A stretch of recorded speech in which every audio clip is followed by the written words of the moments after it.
Ayon kay BitBoy, si XRP ay isang game changer at ang numero uno na coin. At ayan po ang siyang ating pag-uusapan sa video na ito. Pero bago po tayo magpatuloy ay nais ko lamang po munang bigyang linaw ang aking disclaimer kung saan ang nilalaman po ng video na ito ay hindi po ito isang financial advice. For education and information purposes lamang po ang layunin nito. At ayan, ayon po kay Ginoong BitBoy, si XRP ay may potensyal na maging top performing crypto asset sa cycle na ito.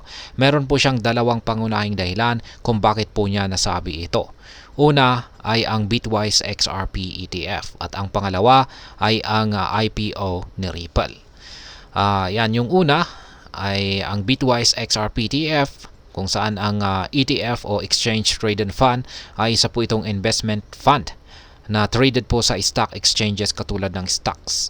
Ang Bitwise ay isang prominent asset manager at nagsambit ng application para sa XRP ETF sa US regulator.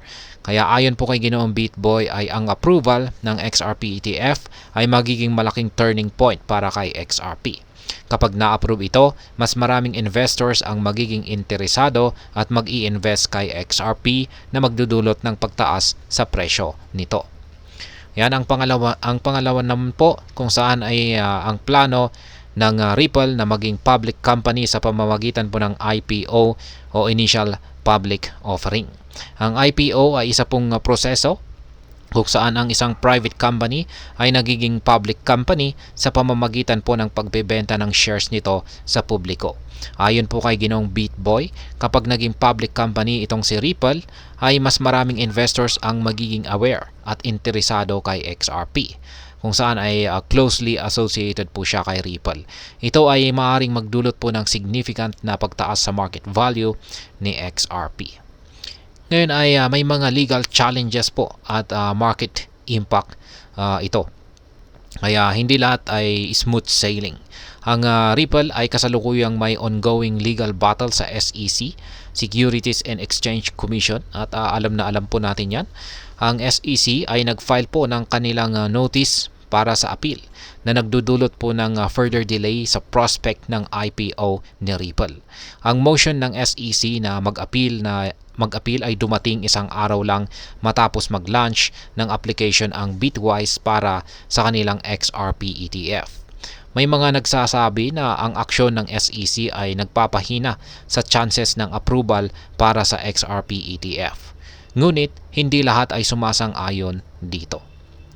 Ngayon ay ano naman kaya ang sinasabi ng historical performance ni XRP? Kung titignan natin ang kanyang historical performance noong mga taong 2017 at saka 2018 cycle, ito po ay isa sa mga best performing crypto asset. Nag-deliver po ito ng staggering return na higit 75,000% sa mga investors sa loob lamang ng isang taon.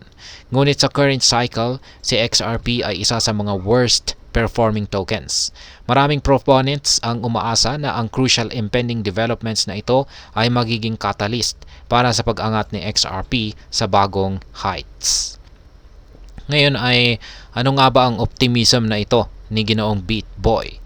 Kahit na may mga hindering developments ay nananatili pong optimistic si Ginoong BitBoy.